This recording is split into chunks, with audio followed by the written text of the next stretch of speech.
Phoenix Police Chief Joe Yahner talks about Black Lives Matter protest in the incoming police chief and policing across the country in wake of the Dallas attacks. Welcome to the Mike Broomhead Show. Well, I got a message, I got a song. Can I get a witness?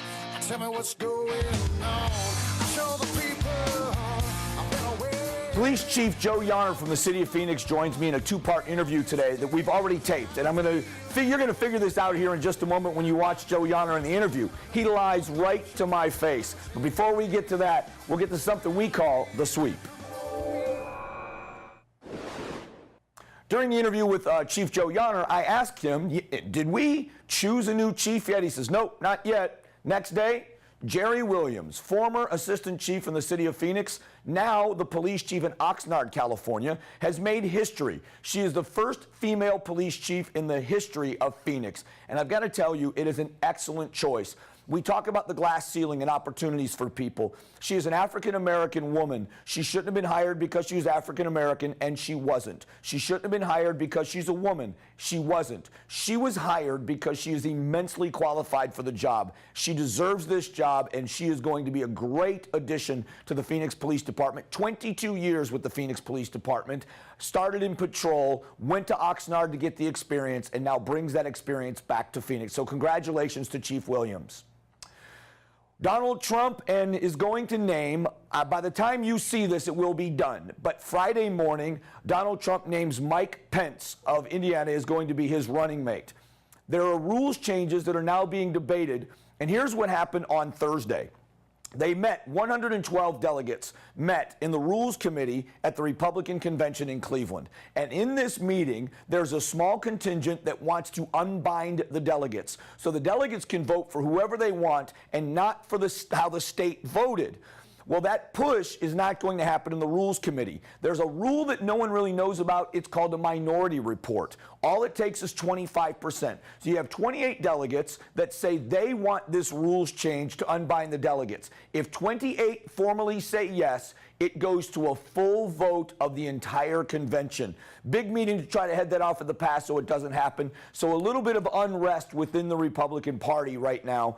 And right now, his unification should happen because when you look at the speakers list, you've got the Senate leader Mitch McConnell, who is establishment Republican, Paul Ryan, Speaker of the House, establishment Republican. They are speaking along with some other people. One of the most significant names is, if you've ever seen the movie Lone Survivor, Marcus Luttrell is one of the speakers at the Republican National Convention. So it is going to be an interesting convention. I will be there, and I'm anxious to report back what we see and what we find as I spend the entire week in Cleveland. Coming up in just a moment, Chief Joe Yahner joins me in a two-part interview. Over 30 years in law enforcement, was at a Black Lives Matter protest last Friday, the day after the Dallas killings. You're going to love this interview. Stick around. It's coming up next. We'll be back.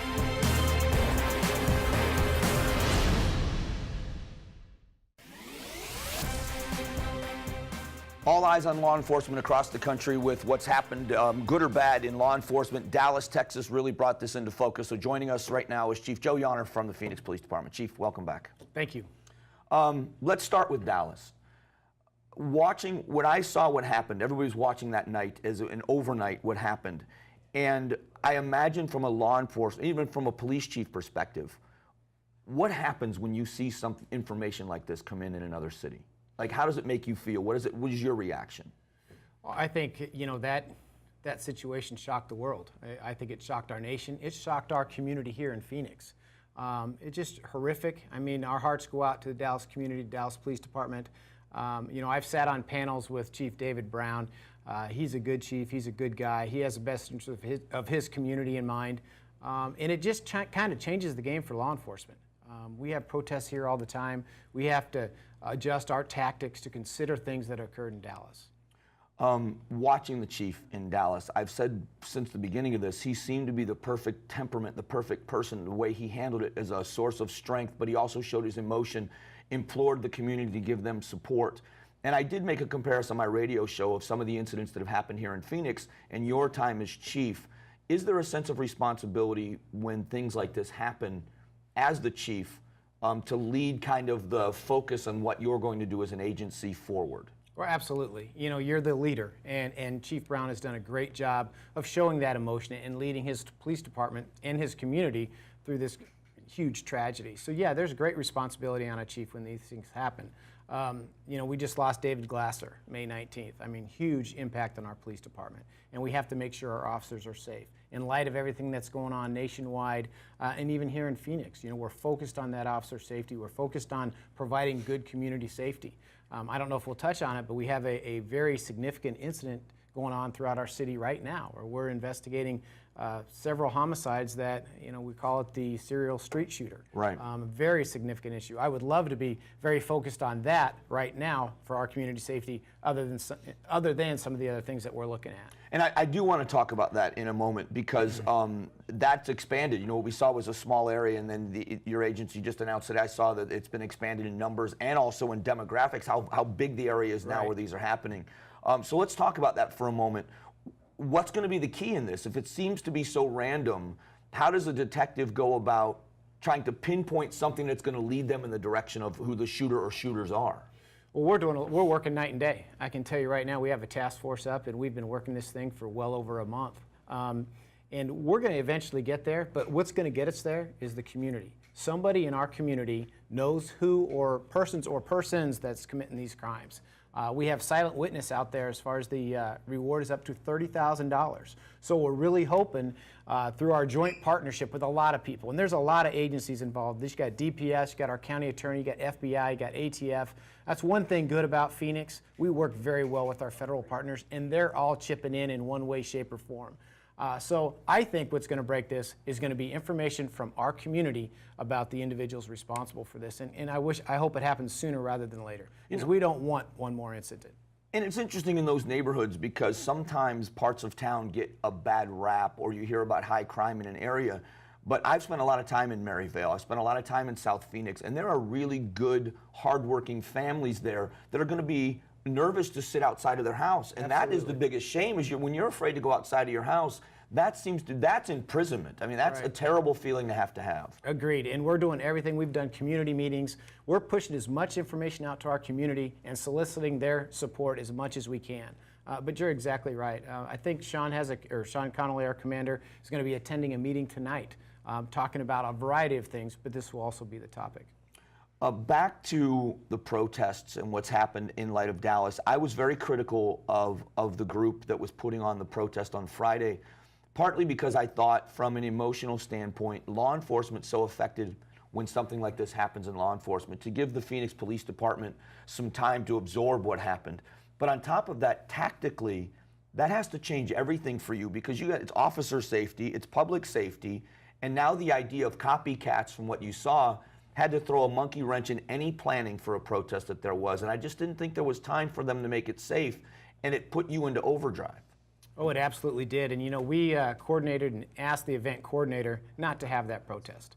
We flat out said, don't do it. Let the emotions calm down. You know, we have our honor guard, Phoenix Police Honor Guard, in Dallas right now showing support. We're wearing shrouds throughout the department to show our support for that Dallas community. So I wish it wouldn't have happened Friday night. It did, and it worked out, you know, pretty well, all things considered. But it was a huge planning effort for our police department. You had officers that worked from, you know, 8 a.m. that day till after midnight. That's a long, hot day, and it wasn't necessary. And I'm glad things worked out, but if we can prevent those types of things happening at a moment's notice, it's better for everybody. Having law enforcement in my family, I see the human being inside the uniform. I wish more people could see that, because I'm sure this is a question you're not going to answer, but it's got to be difficult for an officer to stand a post and protect the very people that are protesting the officers themselves. It's got to be a difficult thing to do emotionally. And on Friday night, when things turned a little bit violent, Phoenix PD was as professional as I've ever seen them. What kind of training goes into that, detaching the emotion from just doing the job? We do a lot of training for that, but I want to, and you're right, I was very proud of how we interacted. I was very proud of our officers. 100-degree heat, 12 hours out there, getting called every name in the book and maintaining their professionalism, maintaining order. And we did a great job. And it wasn't me doing it. It was the guys holding the shields, listening to the immediate supervisors, and making sure we acted as a team. Our teamwork was great. Our professionalism was great. And we worked very hard. And I'm glad you see that, because that's a long day for a lot of your Phoenix police officers.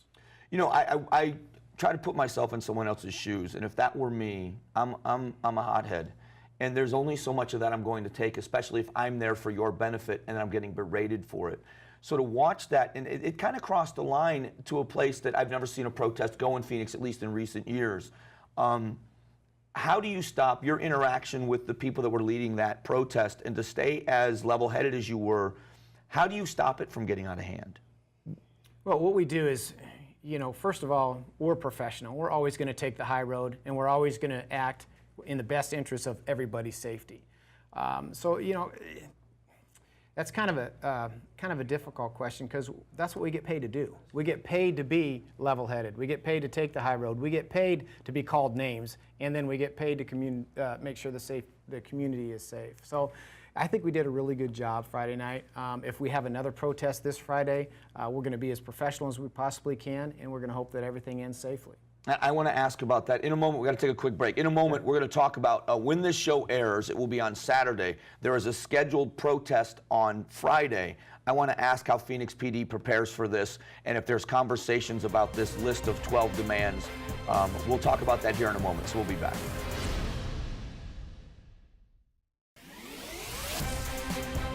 We're back. Chief Joe Yahner is with us from the Phoenix Police Department, and we were talking about a planned protest. Now, we're taping in the middle of the week, but there's a protest scheduled for Friday, and the protesters have already said their goal is to shut down a major intersection, 24th Street and Camelback.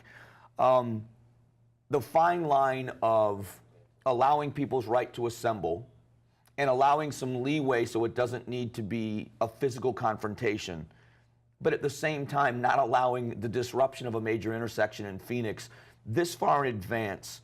Is it something you can stop from happening, or is it something you just got to prepare for and deal with it as it happens?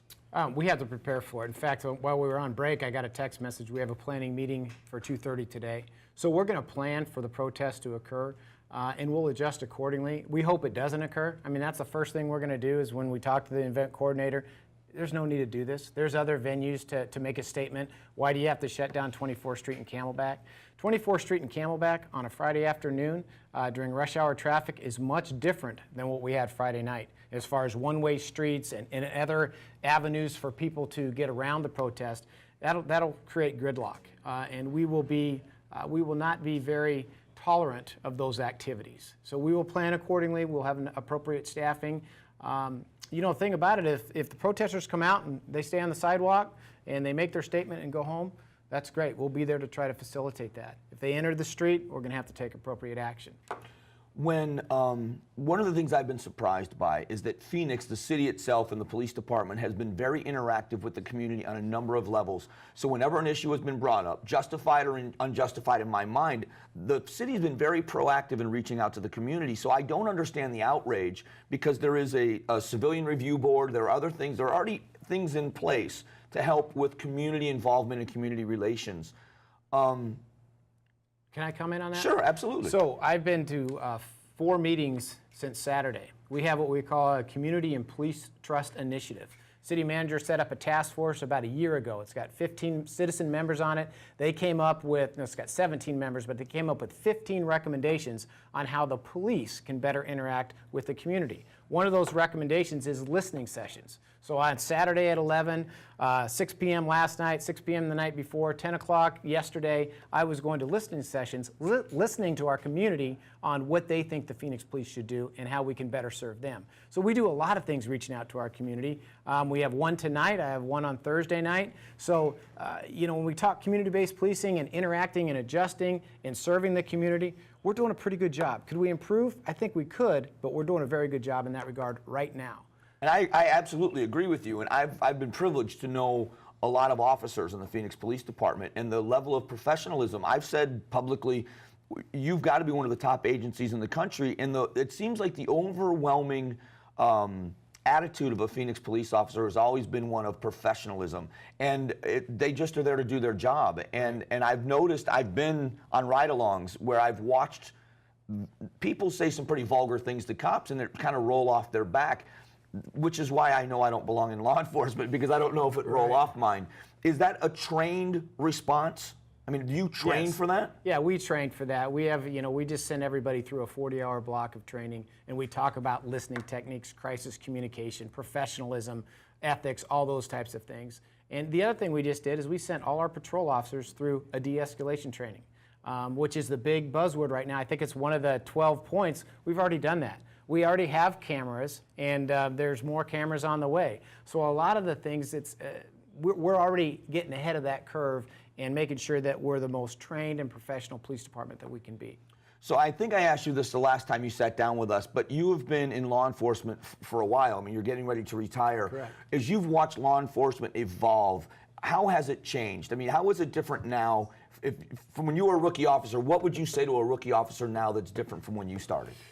Well, that's a loaded question, and we've taken it in a million different directions. Technology in police work has changed. We had portable radios, now we have computers in the car, tasers, a whole bunch of stuff technology-wise. But when you get down to the nuts and bolts about police work, it's about talking to people. And people ask me all the time, what is the qualities that you look in police officers for the best police officers? And it's communication skills, it's interpersonal skills, because that's what we do on the street. We interact. It's not the guy that can, bench press the most or run the fastest. It's communication skills. So in my 30 years, that hasn't changed. We're still going to calls for service, and we're still dealing with people. Now, there's other challenges out there.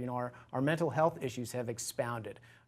There's just been a whole bunch of things that the police can't control, but are sometimes tasked with dealing with, that has changed in 30 years. One of the things that I noted, that I really took note of when the Dallas police chief was speaking, was the different things that you're asked to do now that aren't necessarily the jobs of the police department. Do you agree with that statement of his? Absolutely. I saw that either late last night or early this morning, and I agree with them. I mean, society has put a lot on their police officers. I mean, we're here to solve everybody's problems in every different category, and that's a very difficult job. And there needs to be other entities of our government that step up and take some of those hot issues from us.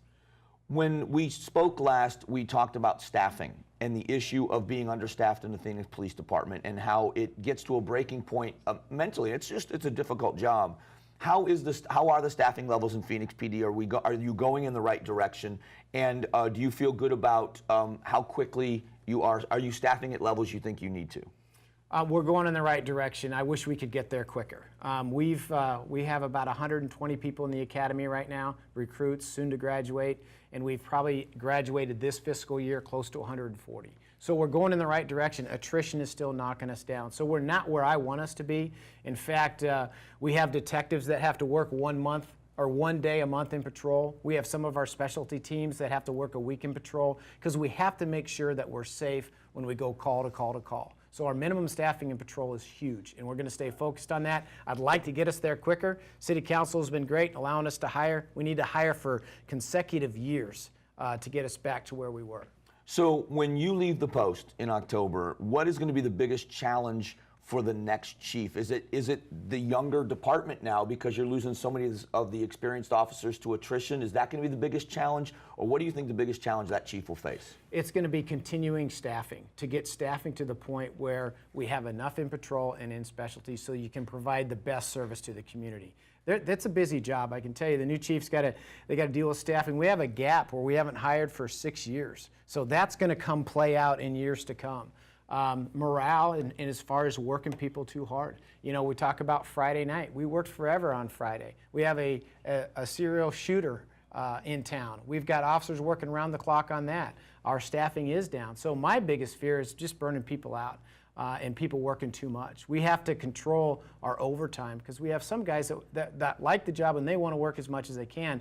But boy, it's a taxing job, and I really worry about our wellness when it comes to how much we're working. Well, you're going to be sorely missed when you're gone. We have talked about what a great chief you've been as a civilian point of view, and every Phoenix officer I know talks about what a great chief you are. And I just want to thank you. I think that leading this department is a big deal, and I think you've handled it better than anybody since I've been in Phoenix. So thanks for your service. I really do appreciate it. I appreciate it. Thank you, Mike. We'll be back.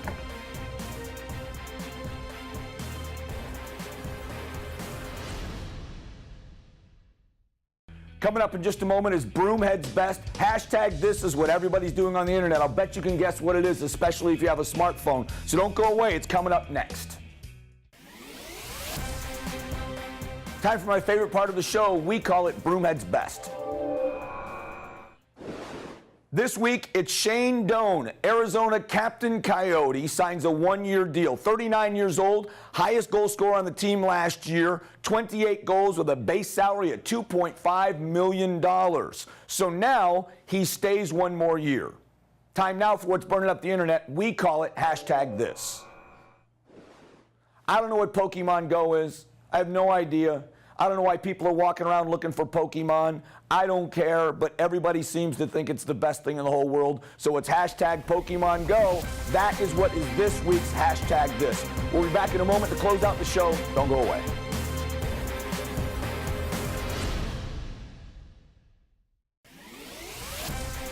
Special thank you to Chief Joe Yahner. A great job in the city of Phoenix until October before Chief Jerry Williams takes over. It's going to be an interesting year in law enforcement with the Black Lives Matter movement, and we'll see how it all turns out. Next week, a conversation about immigration and a real-life, real-face story that is going to move you, and it's the real face of the people in this country that are immigrants. It's not black or white. There's a lot of gray in this, and you're going to love it next week. So make sure you're here. Have a great week. God bless. Get more of Mike Broomhead on Facebook, Twitter, and of course weekday mornings from 6 to 10 on News Talk 550 KFYI.